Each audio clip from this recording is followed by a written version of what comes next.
qizcha bilan onlayn qizcha telegramda yozinglar. Tam bir ishonchliimiz biz. Ikkalamiz ham ishonchliimiz. 7 yoshli qizcha akajon, 7 yoshli qizcha telegramda yozing. Qizchangiz bilan onlayn qilmoqchiman deb yozsangiz, ammo o'zim oqalattirib, bo'shantirib ko'rsataman. Men hali kechagi voqeadan keyin, kechagi videodan keyin hali o'zim yemaganman. Bugun mana bunaqa video chiqib kelyapti.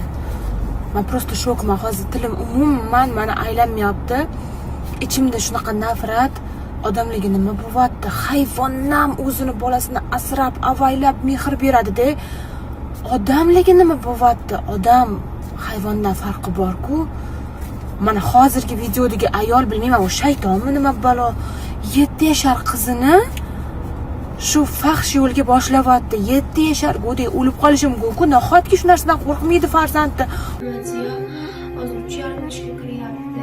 3,5 yoshga kirishiga qaramay oyoqlarini o'rniga bosmaydi. Umuman qimirlamaydi, boshini tutolmaydi. Xullas harakatlardan cheklangan.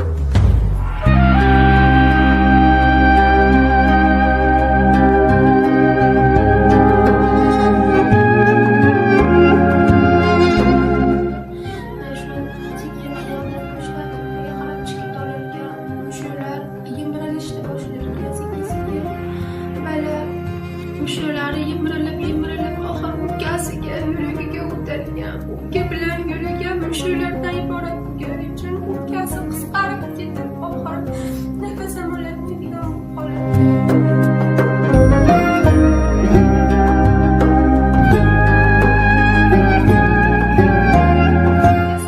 Davosi bor, lekin juda qimmat ekan. Davosi bor, turib nechta bolajonlarimiz shu kasallikdan o'lib ketyapti. Davosi borligi uchun juda qimmat bo'lgani uchun men xalqimizdan yordam so'rashga majburman.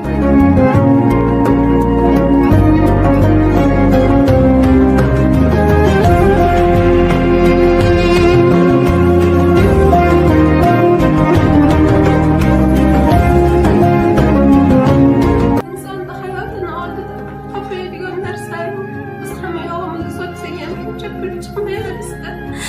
Iltimos qilaman, farzandimiz saqlab qolaylik.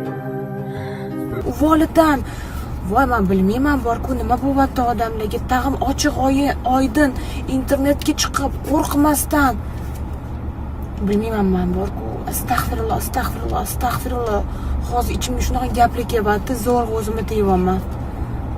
Insof bersin borku, insof bersin, men bilmayman nima deyishi даже. Kim yosh qizcha bilan onlayn qizcha telegramda yozinglar. Tam bir ishonchliimiz biz. Ikkalamiz ham ishonchliimiz.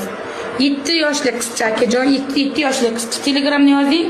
Qizchangiz bilan onlayn qilmoqchiman deb yozsangiz, ammo o'zim oqalattirib, bo'shantirib ko'rsataman. Cho'milyapman-da. Cho'milyapman. Jonim cho'milyapman, asalam-da. Jonim cho'choqlaringizdan-da. Cho'choqlaringizdan sizni-da. Rostdan qizim bo'shantiradi 7 yosh. Cho'milyapti. Qaniki madaniyat vazir xodimlari, ichki ishlar xodimlari, bittasi biz nomer haydab o'tib ketib qolsa, boshqa bo'lsa, uyidan borib ushlab olib kelasizlar-da, butilkaga o'tkazasizlar. Chunki u qonun buzdi. Mana u haromi fohisha 7 yoshli bolani boshqaga qo'shyapti telefonda. WhatsAppdan yozinglar deyapti. Qayerga qarayapsizlar? Telefon nomerni ham pasportga sotiladimi? Pasport orqali topsa bo'ladimi? Topish oson. Sizlarga buni topish qiyin emas. Olib chiqingizlar, ko'rsatingizlar xalqqa bu haromi kim edi jalab. Ko'rsatingizlar xalqqa. Mana bolani tortib o'yingizlar, ana diddamga beringizlar. Buni o'ziga o'xshagan fohisha bo'lib chiqadi bu go'dak. To'ylar muborak. Zirt bo'lyapti bu yoqda internetda. WhatsAppda 7 yoshli bolani qo'shib yuboryapti. Like bosib, mana shu videoni maksimalni tarqatib qo'yingizlar, kerakli joyga yetib borsin, shu haromi topilsin.